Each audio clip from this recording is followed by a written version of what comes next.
에베소서 1장 4절 5절 말씀 보겠습니다. 신약성경 310페이지 에베소서 1장 4절 5절입니다. 우리 같이 한 목소리로 합독하죠. 곧 창세전에 그리스도 안에서 우리를 택하사 우리로 사랑 안에서 그 앞에 거룩하고 험이 없게 하시려고 그 기쁘신 뜻대로 우리를 예정하사 예수 그리스도로 말미암아 자기의 아들들이 되게 하셨으니. 아멘.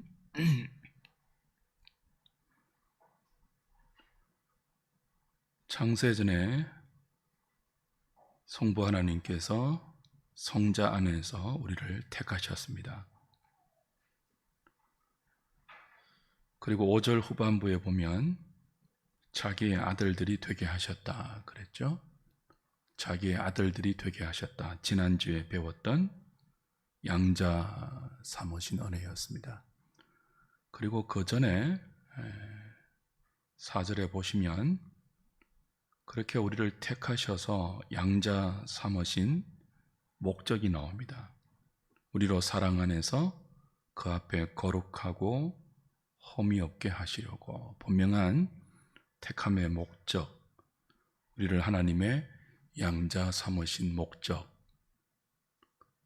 유효한 부르심으로 불러서 종생시키신 목적, 믿음으로 어렵다 하신 목적, 그 분명히 그 목적이 나와 있죠.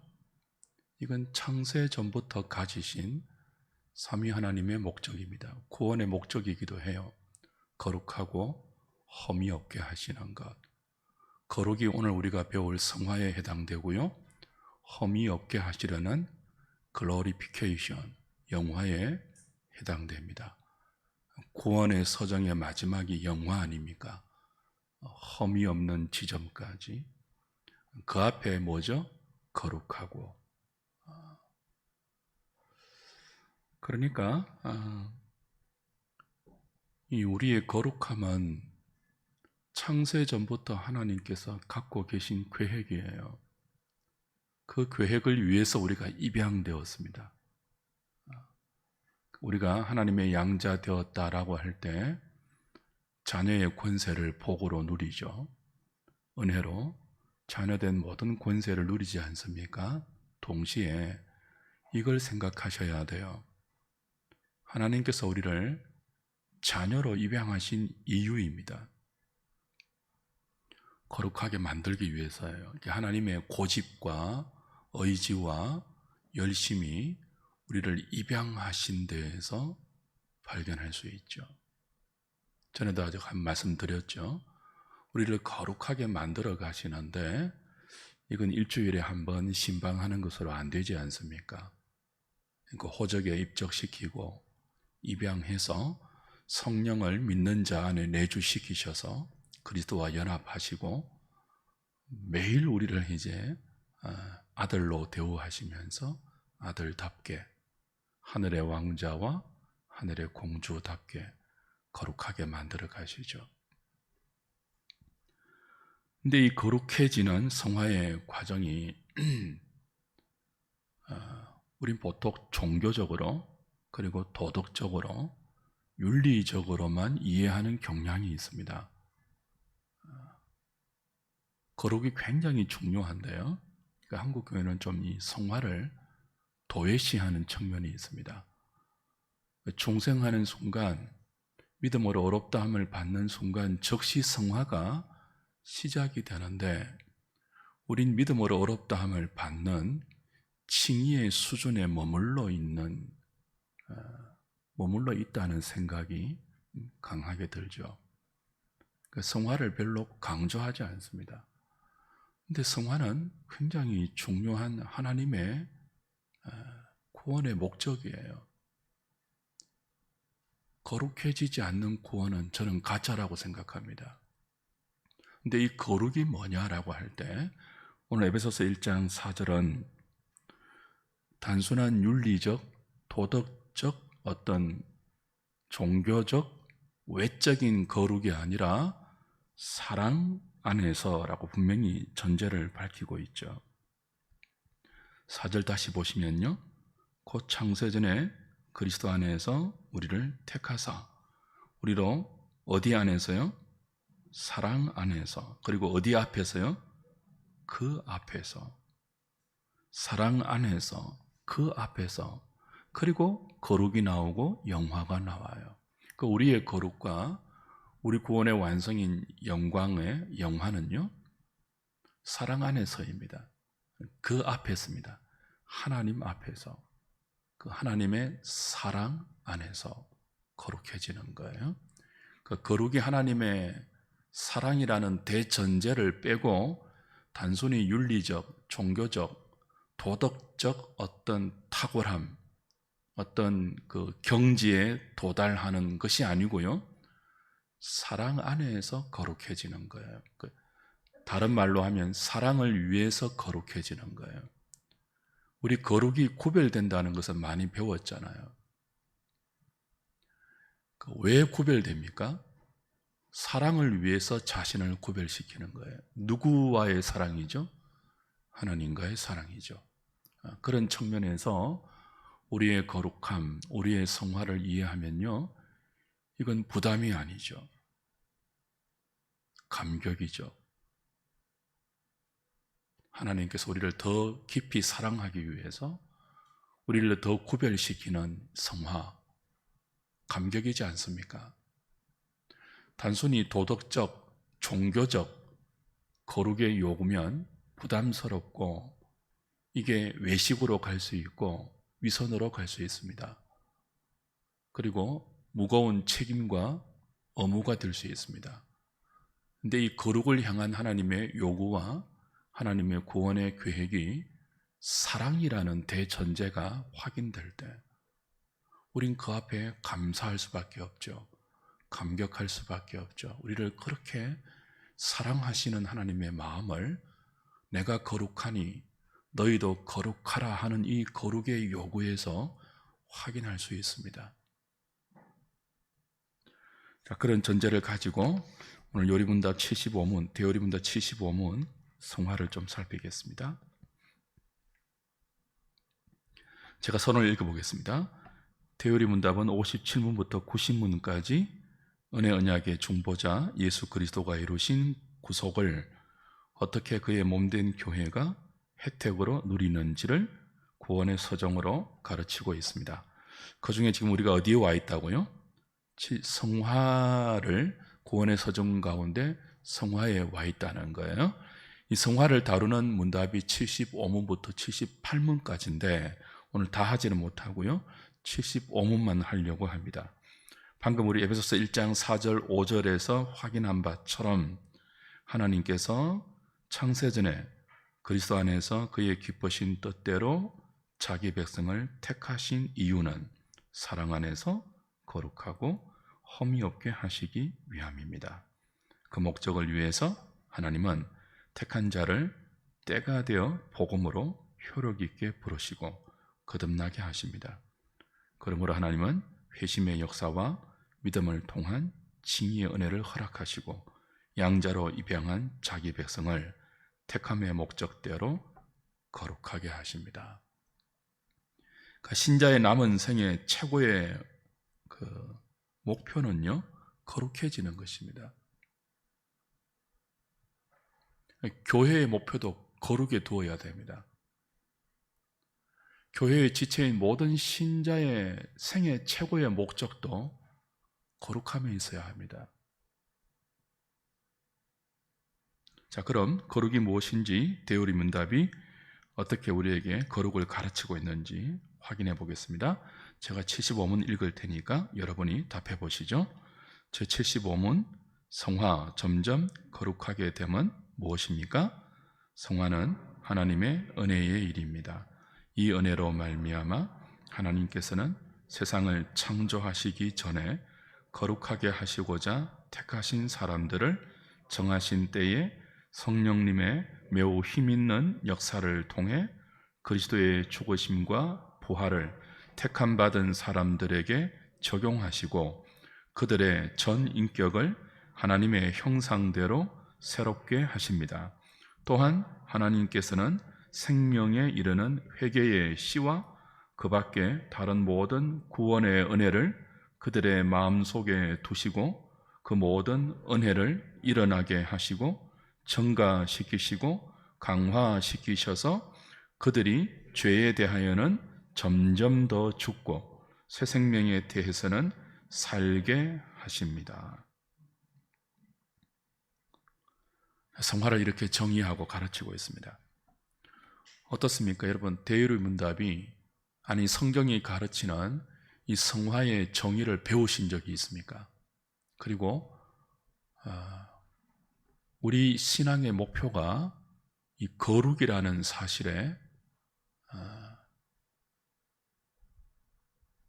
여러분이 좀 이렇게 우리의 믿음을 새롭게 한 그런 적이 있으신지요?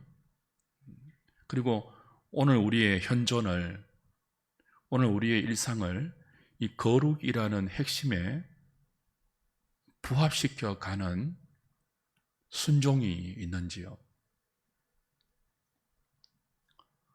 전에 제가 한번 어떤 교수님과 이런 대화를 한 적이 있습니다. 이 거룩함에 대한 대화였는데요. 그 교수님은 성격이 변할 수 없대요. 괄괄한 분이거든요. 저는 반론을 폈습니다. 요리문답이 그렇게 가르치지 않는다. 성경도 그렇게 가르치지 않는다. 거룩해지지 않는 성도가 어떻게 성도인가? 조금 더 거룩의 진전이 없다면 그가 주를 보겠는가? 뭐 그런 불편한 대화가 있었습니다. 근데 예상외로 이 성화는 상급으로만 연결시키고 성화가 구원의 목적이라는 사실을 외면하는 경향들이 있습니다. 구원은 이미 따놓은 당상이고 우리의 행위는 우리의 상급으로만 가르쳐온 경향들이 있죠. 근데 그렇지 않습니다. 내가 거룩하니 너희도 거룩하라는 구약 성경의 가장 중요한 명령인 동시에 주제입니다. 여러분 구약을 한번 솔직하게 읽어보십시오. 거룩하라는 명령이 얼마나 많습니까? 신약도 동일합니다. 거룩하라. 이 명령을 교회는 외면해서는 안 됩니다. 우린 이 명령을 성경을 통해서 받아야 되고 그 명령을 감격과 감사로 순종해야 합니다. 왜냐하면 그것이 하나님의 사랑의 길이와 넓이와 높이와 깊이를 더 깨달아 알 수 있는 방도인 동시에 우리 안에 하나님의 사랑을 더 깊이 경험하고 우리가 하나님께로 더 가까이 가는 유일한 길이기 때문이죠. 해설 1번 보겠습니다.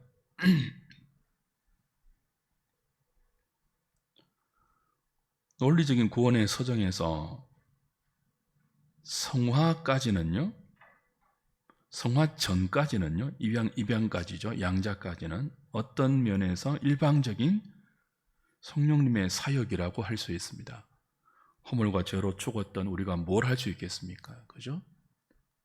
그 일방적으로 살리셔서 생명을 주시고 그 생명의 반응으로 첫 번째 회개와 믿음이라는 회심을 일으키시고 그 믿음을 보시고 어렵다 하시고 어렵다 하실 뿐 아니라 양자 삼으셨잖아요. 여기까지는 전적으로 성령 하나님이 하시는 일이에요. 물론 우리의 인격적인 반응을 이끌어 가십니다. 그런데 그 구원의 주체가 누구냐 할 때 성령 하나님이에요. 성부가 계획하시고 성자가 이루신 구원을 택한 자에게 적용하시는 분이 누구라고요? 성령 하나님이에요. 그러니까 성령 하나님이 허물과 죄로 죽어서 하나님을 모르고 찾지도 않고 하나님의 필요성도 모르고 하나님을 배반하고 미워하고 하나님과 원수되어 있는 우리를 살리셔서 양자로 삼기까지는 거의 일방적으로 하나님이 하십니다. 이것이 기계적이다 그런 뜻이 아니고요. 인격적이지만 그 주체가 성령 하나님이에요. 성화 전까지는 그래요. 근데 성화는 조금 성격이 다릅니다. 성화는 성령 하나님과 우리가 동시에 해나가는 구원의 과정입니다. 물론 성화 중에도 확정적인 성화가 있습니다. 지금 우리는 점진적인 성화를 배우죠. 대우리 문답은 확정적 성화를 가르치지 않습니다. 이건 더 이후에 개혁파 교회 안에서 더 세밀하게 진전된 개념이죠. 확정 성화라고 있는데요. 그건 다음에 말씀드리죠. 그 성화는 우리의 일평생 가운데 이루어지는 하나님의 구원의 사역인데 우리와 함께 하세요. 그래서 자칫 이런 생각을 할 수 있습니다. 내가 성화를 이루어 간다 그렇게 생각할 수 있습니다. 우리가 순종해야 되니까요. 내가 거룩하니 너희도 거룩하라는 이 하나님의 말씀과 거룩하게 만들어 가시는 성령 하나님의 강력한 사역에 우리가 순종해서 우리가 애를 쓰고 거룩하기 위해서 엎드리고 기도하고 간절히 열망해야 하는 그런 면이 우리에게 많이 요구되지 않습니까? 그래서 이 성화를 우리의 일, 성화의 주체가 나다, 우리 신자 개개인이다 그런 생각을 당연히 할 수 있죠. 근데 이런 생각에 대우리 문답은 못을 박습니다. 그게 아니다라고 못을 박아요. 대우리 문답 75문의 답의 첫 번째가 뭡니까? 첫 번째 문장이 성화는 누구의 일이라고요? 하나님의 은혜의 일이라고 못을 박고 있어요. 왜냐하면 우리의 일이라고 생각하기 쉽기 때문에 그래요. 우리가 애를 써야 되거든요. 우리가 몸부림쳐야 되거든요. 우리가 열망하고 갈망해야 되거든요. 그럼에도 불구하고 이 성화의 주체는 성령 하나님이기 때문에 성화는 하나님의 은혜의 일이다라는 사실을 기억할 필요가 있습니다. 해설 이번에 제가 웨스트민스터 신앙 고백서 13장을 가지고 왔는데요. 성화를 신앙 고백서는 이렇게 더욱더 잘 설명해 줍니다. 같이 한번 읽어보겠습니다. 시작. 효과적인 부르심으로 중생한 사람은 자신 안에 창조된 새 마음과 새 영을 가진다. 그리고 그리스도의 죽음과 부활의 효력으로 말미암아 그분의 말씀과 믿는 자 안에 거하는 성령에 의해 실제적이며 인격적으로 더 거룩하게 된다. 죄가 온몸을 주장하던 것이 무너지고 온몸의 여러 종욕이 점점 더 약해지며 죽는다. 그리고 모든 구원하는 은혜 안에서 참된 거룩함을 실천하는 데 이르도록 점점 더 살아나고 강건해지는데 이것이 없이는 아무도 주를 보지 못한다. 대유리 문답보다 신앙 고백서가 조금 더 성화에 대한 설명이 직접적이고 그리고 강렬하죠. 이것이 없이는 아무도 주를 보지 못한다는 성경 말씀까지 첨부했으니까요. 근데 이 웨스트민스터 신앙 고백서의 성화의 설명은요, 능동적입니까? 수동적입니까? 수동적이죠. 우리가 성화를 이렇게 이루어 간다라는 방식의 설명이 아니고요, 성령 하나님께서 우리를 이렇게 변화시켜 간다. 그 성령 하나님의 강력한 활동에 의해서 우리가 이렇게 거룩함을 입게 된다.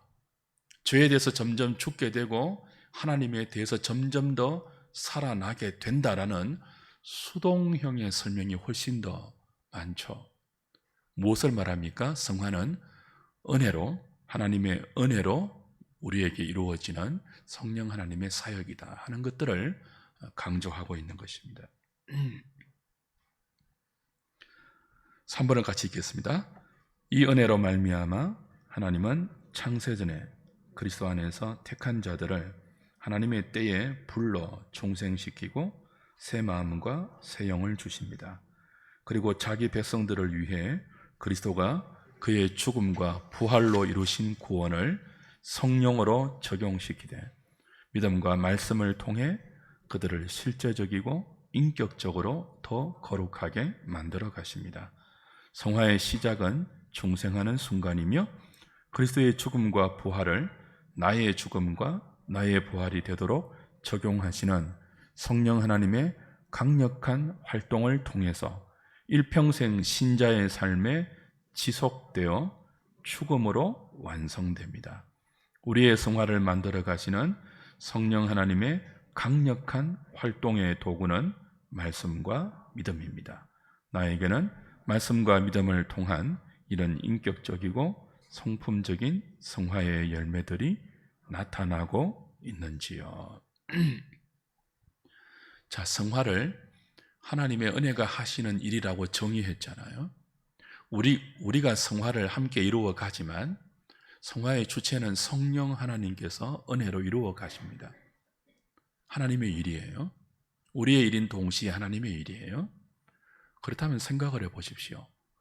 성화가 중생하는 순간부터 시작이 됩니다. 그리고 우리의 일평생 동안 성령 하나님의 강력한 활동, 여기 방점이 있어요.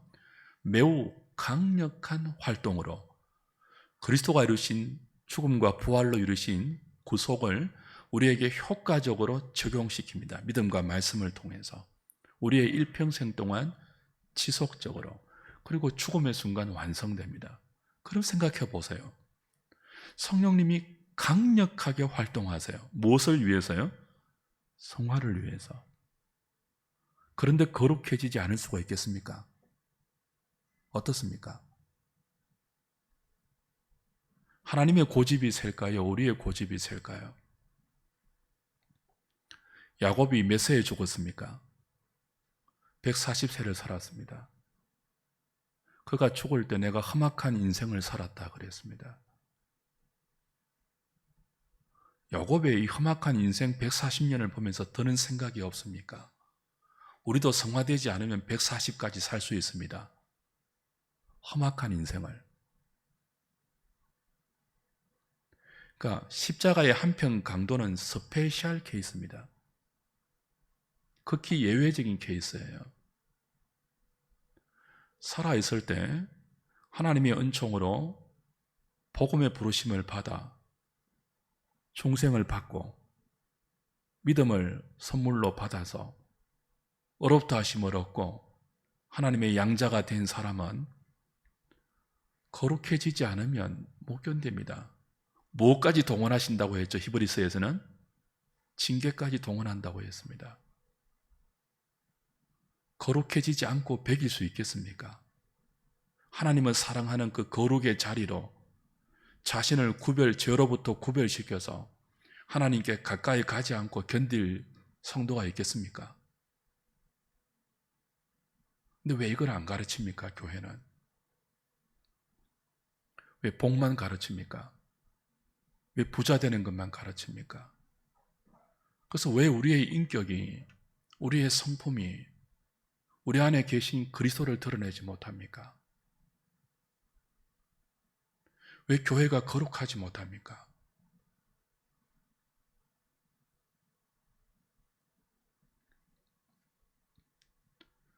더 하나님의 강력한 활동과 사역에 우리가 감사함으로 순종할 수 있으면 좋겠습니다.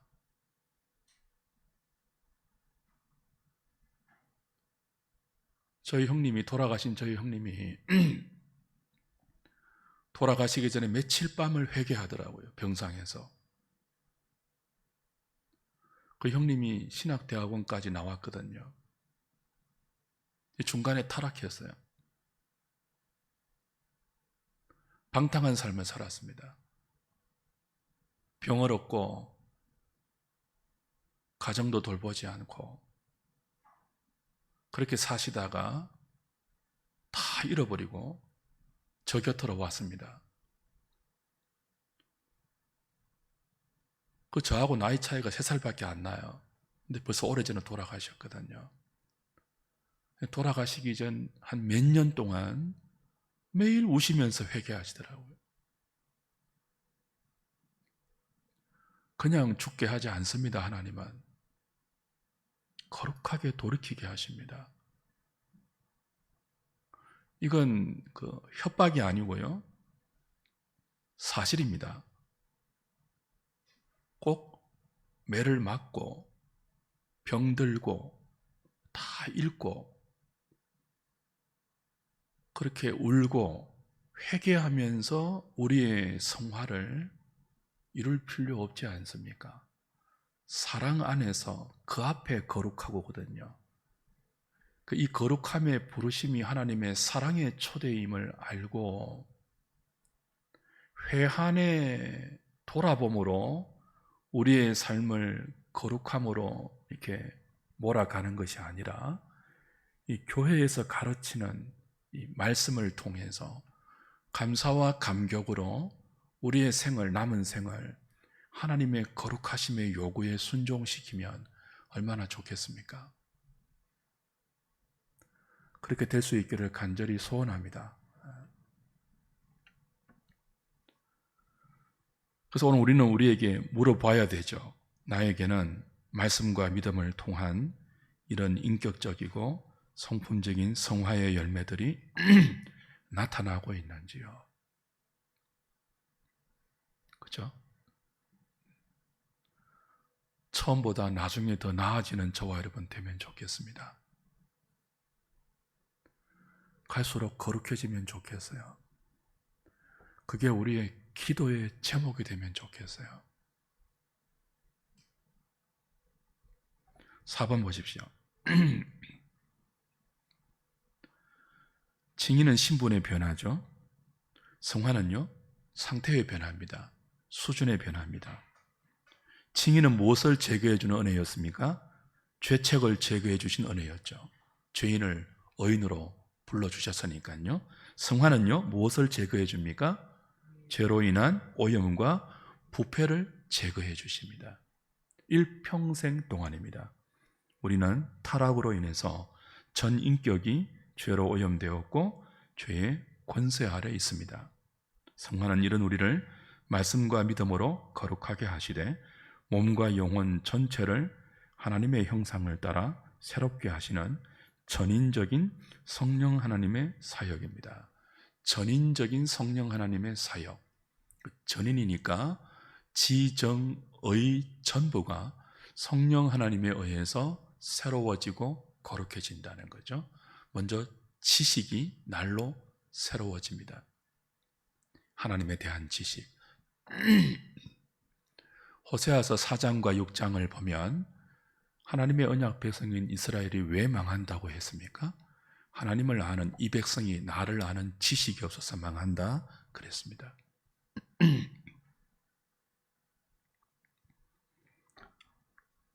그래서 하나님은 우리를 하나님을 아는 지식을 날마다 새롭게 하십니다.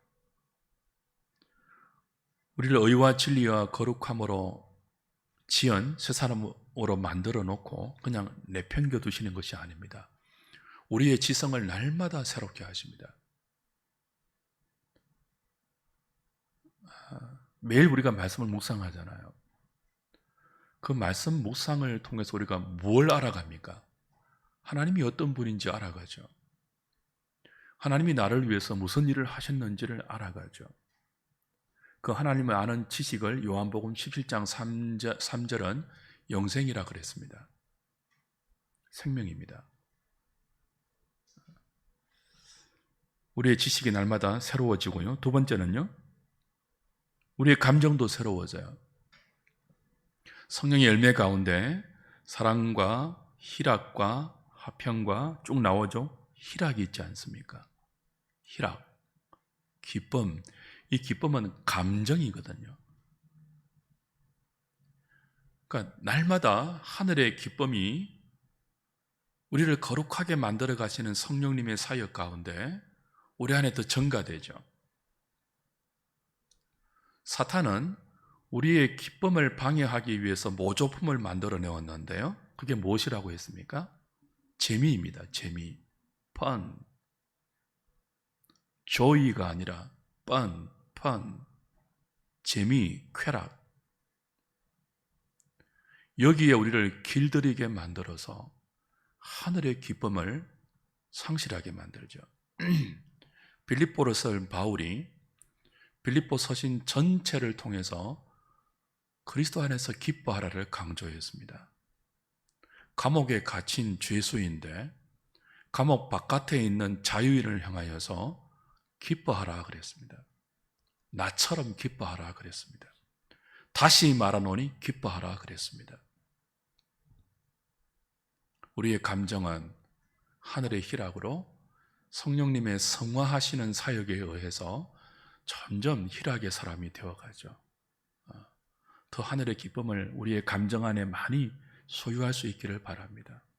하늘의 기쁨이 있어야 세상의 재미에 눈이 돌아가지 않을 수 있습니다.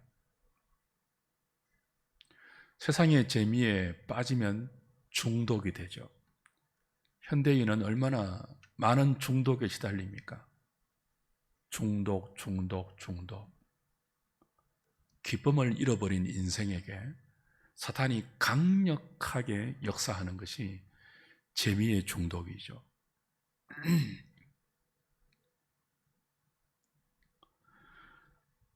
그 다음 의지도 점점 더 새로워집니다. 강력해집니다. 빌립보서 2장 13절에 너희 안에서 하나님께서 행하실 때 당신의 기쁘신 뜻을 위하여 소원을 두고 행하게 하신다 그랬죠. 그러니까 하나님의 기쁘심을 우리의 소원으로 갖게 됩니다. 우리의 의지 속에, 우리의 감정 안에는 희락이 전가되고 우리의 지성 안에는 하나님을 아는 지식이 점점 전가되고 우리의 의지는 하나님의 기쁘심이 나의 소원이 되는 의지의 성화가 이루어지죠. 그래서 이런 면에서 우리를 돌아보면 자랑할 게 아무것도 없습니다. 기도 많이 하는 건 뭐이 그리 자랑거리가 되겠습니까? 기도 많이 하는데 지성과 감정과 의지에 성화의 열매가 없다면 그 부끄러운 것 아닙니까? 자랑할 게 아니고 봉사 많이 하고 헌신 많이 하고 열심히 종교행위 하는데 우리의 지성과 감정과 의지에 성화의 이런 열매 없다면 참 부끄러운 거죠. 우리의 지정의만 그런 것이 아닙니다. 우리의 몸도 점점 거룩해집니다. 데살로니가전서 5장 23절 바울이 이렇게 기도하죠. 평강의 하나님이 친히 너희를 온전히 거룩하게 하시고 또 너희의 온 영과 혼과 몸이 우리 주 예수 그리스도께서 강림하실 때에 흠없게 보존되기를 원하노라. 성화는 우리의 육체에도 영향을 미칩니다. 자, 5번 같이 읽겠습니다. 시작. 다시 말씀드리지만 우리도 성화를 이루어 가지만 성화의 주체는 우리가 아니라 하나님이십니다. 1월 75문은 하나님께서 우리 마음속에 생명에 이르는 회개의 씨와 그 밖에 다른 모든 구원의 은혜들을 두셨다고 표현합니다. 하나님은 우리의 마음에 두신 회개의 씨와 그 밖에 다른 모든 구원의 은혜들을 통하여 우리를 거룩하게 만들어 가십니다. 그렇죠? 자, 하나님께서 성령 하나님께서 우리의 성화를 이루어 가실 때 생명에 이르는 회개의 씨를 우리 마음 안에 두시고 그 밖에 다른 모든 구원의 은혜들을 두시면서 말씀과 믿음을 통하여 그 회개의 씨앗들을 자극하시고 다른 은혜의 수단들을 점점 고양시켜서 우리의 지정의와 우리의 육체 가운데 성화의 역사들을 이루어 가신다는 거죠. 그래서 성화는 믿음과 회개를 통해서 이루어집니다. 그래서 그리스도인은 매일 회개하는 사람입니다. 자, 이거 신학적인 문제인데요. 회심과 회개의 차이가 뭡니까? 회심, 컨버전, 돌이킴이에요. 회개, 역시 돌이킴이죠. 근데 신학적인 정의의 차이가 있다고 하죠. 회심은요, 최초의 회개, 최초의 믿음을 통틀어서 회심이라고 부릅니다. 그러니까 회심에 두 요소가 있어요. 믿음의 요소가 있고 회개의 요소가 있는데 단회적입니다. 회심은 최초의 하나님을 향하여 죄에서 돌이키는 회개의 반응, 최초로 하나님을 향하여 우리의 믿음이 작동되는 그 시점, 컨버전, 회심입니다. 돌이킴. 근데 이 회심은 지속적인 회개와 믿음의 역사를 신자의 전생애 동안 일으킵니다. 그걸 데요리문답 75문은 우리 안에 있는 생명에 이르게 하는 회개의 씨앗, 그렇게 불렀습니다. 그러니 성도는 성령께서 강력하게 역사하시는 성령의 활동에 의해서 매일 뭐 하는 사람이에요? 회개하는 사람이에요. 여러분 많이 우셔야 됩니다. 애통하는 자가 복이 있습니다. 강박한 심령의 바로미터가 뭡니까? 눈물이 사라지는 거예요. 찰스 스펀전이 뭐라고 했습니까? 눈물이 메마른 눈으로 천국을 볼 수 없다 그랬잖아요. 근데 이 현대인은 참 눈물이 메마르지 않습니까? 저는 요즘 갱년기라서 다른 일에 자주 눈물을 흘리는데 드라마 보다가 울지 마시고요. 회개하면서 많이 우셔야 됩니다. 그래야 성화가 이루어집니다. 가족들 간에 잘못대한 것, 쉽게 성질 부린 것, 점점 메말라지고 있는 나의 감성, 무뎌지고 있는 나의 지성, 약해지고 있는 나의 의지를 붙들고 눈물을 흘리십시오. 눈물을 회복시켜 달라고 기도하십시오. 그때 우리의 묵은 땅이 기경됩니다. 울 때. 제가 어떻게 와이프를 얻었는 줄 아십니까? 제 외모로 울어서 얻었습니다. 제가 기도할 때 우는 모습 보고 괜찮다고 생각했대요. 형제, 이 미혼 형제 어디 있습니까? 은택이 있네. 마음에 드는 자매 앞에서 기도하면서 우는 모습을 보이세요. 그것만큼 든든한 믿음의 모습이 없어요. 자기 영혼을 위해서 울지 못하는 아내감, 남편감, 탈락입니다. 교회를 위해서 울지 못하는 며느리감, 사위감, 탈락입니다. 눈물을 회복하는 것, 성화의 중요한 우리의 과제이죠. 왜냐하면 하나님께서 우리 마음에 생명에 이르는 회개의 씨를 주셨기 때문에요. 그 씨가 정상적으로 작동한다면 매일 회개할 것 아닙니까? 이걸 예수님 뭐로 비유했습니까? 발을 씻는다라고 비유했죠. 중생은요, 온 몸을 모욕한 거예요. 회개는요, 매일 발을 씻는 거예요. 회개 잘하는 저와 여러분 되면 좋겠습니다. 6번 보십시오. 여기 참 이제 우리가 좀 자신을 잘 돌아보아야 하는 부분인데요. 6번. 하나님께서 우리 마음에 두신 생명에 이르는 회개의 씨와 그 밖에 다른 모든 구원의 은혜들은 말씀과 믿음을 통한 성령의 강력한 활동에 의해 우리 안에 어떻게 되고요? 고무하고 증가하고 강화됩니다. 그 결과 원래 죄의 열매만 맺었던 우리가 죄에 대해서는 점점 죽고 악한 것을 미워하는 동시에 하나님과 하나님이 주신 새로운 생명에 대하여는 살아나고 하나님의 선하신 뜻을 사모하게 됩니다. 자, 이런 관점에서 우리를 늘 돌아보아야 되는 거예요. 분명히 요리문답이 가르치고 있지 않습니까? 죄의 열매만 맺었던 우리에게 우리가 죄에 대해서는 점점 죽고 악한 것을 미워하며 동시에 어떻게 한다고요? 하나님이 주신 새로운 생명에 대하여는 살아나서 하나님의 선하신 뜻을 사모하게 됩니다. 이런 발전이 있냐는 거죠. 우리 자신에게. 존 오웬이라는 청교도 설교자가 죄 죽이기라는 유명한 책을 적었습니다. 책을 썼습니다. 죄 죽이기. 성화의 과정에서 성령께서 우리 안에 행하시는 사역의 결과로 우리는 죄에 대해서 점점 죽습니다. 죄에 대한 힘이 점점 약해져요. 갈라디아서를 보면 신자 안에 두 가지 디자이어, 소욕이 있다고 했죠. 하나는 육체의 소욕이고 또 하나는 성령의 소욕이에요. 이 둘이 서로 싸워서 우리를 갈등하게 하지 않습니까? 근데 성화는요, 이 두 소욕 중에 죄에 대한 소욕이 점점 죽어가는 거예요. 무엇이 점점 증가되죠?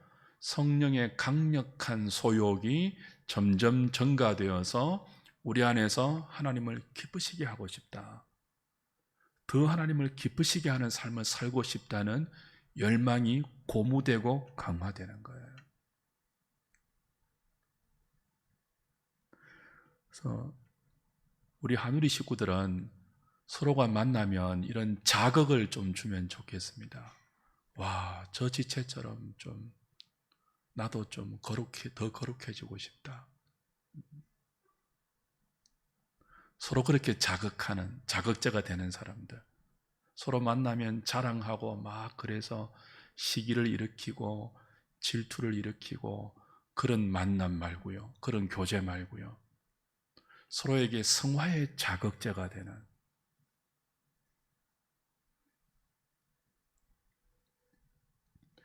왜 그렇게 되는가 하면 우리가 그리스도와 연합되어 은혜 아래에 있기 때문입니다. 은혜가 우리를 지배하고 있기 때문에, 그리스도와 연합되어 있기 때문에, 죄의 법 아래에 있지 않고 은혜 아래에 있기 때문에, 더욱 큰 은혜가 우리를 붙들고 있기 때문에, 성령 하나님께서 우리 안에서 강력하게 활동하고 있기 때문에.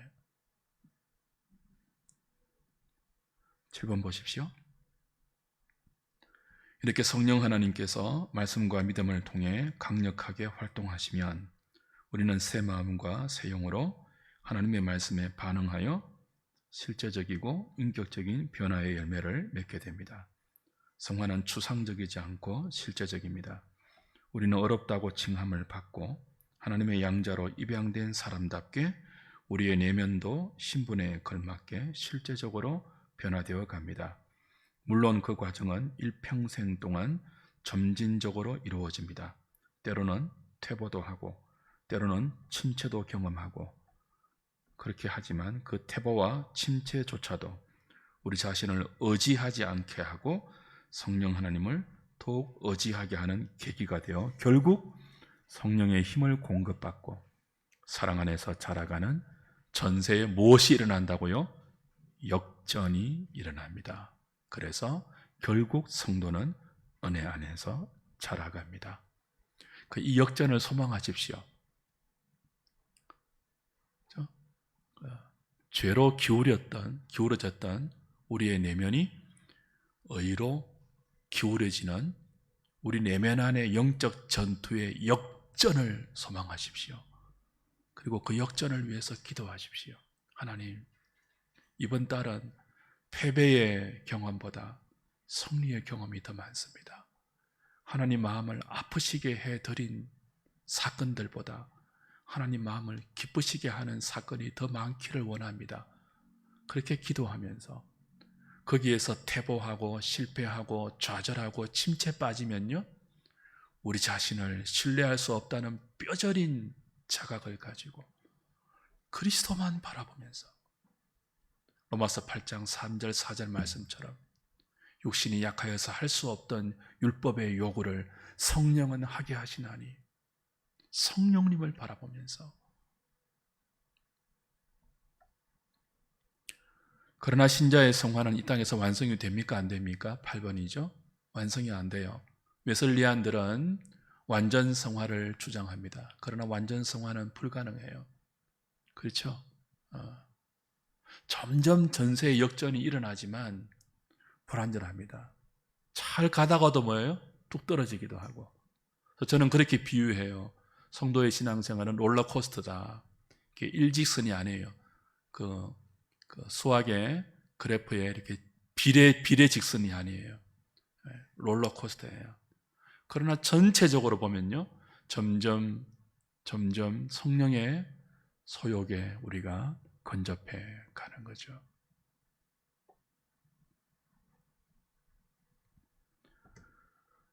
우리의 성화가 이 땅에서 불완전하기 때문에 자주 넘어지고 자주 실패하기 때문에 그 연약함과 우리의 불완전함을 느끼는 것만큼 우리는 무엇을 소망하게 될까요?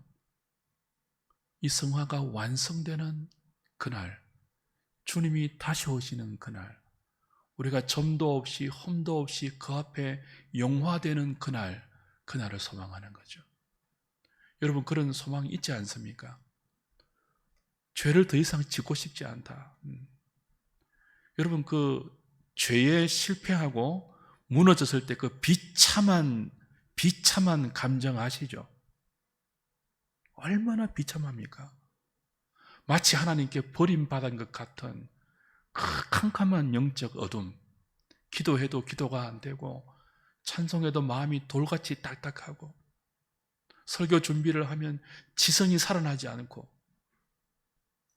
그거 정말 죽고 싶은 같은 그런 절망감, 그걸 경험한 사람은요 다시는 그 침체에 빠지고 싶지 않죠.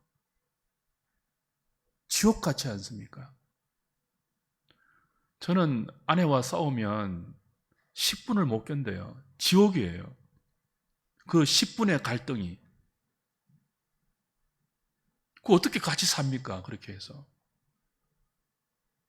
근데 하나님과의 이 불안은요, 10분이 뭡니까?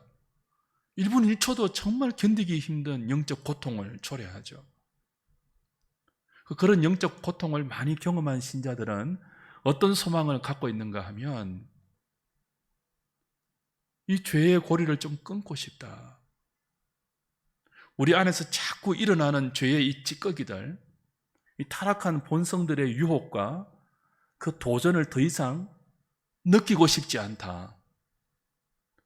그 모든 유혹이 끝나는 시점, 죄의 유혹도 더 이상 일어나지 않고 완전히 하나님을 사랑할 수 있고 하나님의 뜻에 나를 온전히 순종으로 드릴 수 있는 그 영화의 순간, 주님이 다시 오시는 그 순간, 내가 죽음으로 주님 앞에 가는 그 순간, 개인적인 종말과 우주적인 종말을 기다리면서 주님의 다시 오심을 마라나타로 소망하게 되죠. 거룩하게 살려고 몸부림치는 사람이 다시 오실 주님을 기다립니다. 왜 이 시대가 재림을 소망하지 않을까요? 거룩을 외면하기 때문에 그래요. 성화의 삶을 살지 않아서 그래요. 너무 이 세상 재미에 중독되어 있어서 그래요. 지금 주님이 오시면 큰일 나지 않습니까? 근데 성화를 막 이렇게 하나님의 은혜 가운데 성화를 이루어가는 사람은요, 지금 주님이 오시면 마라나타이죠.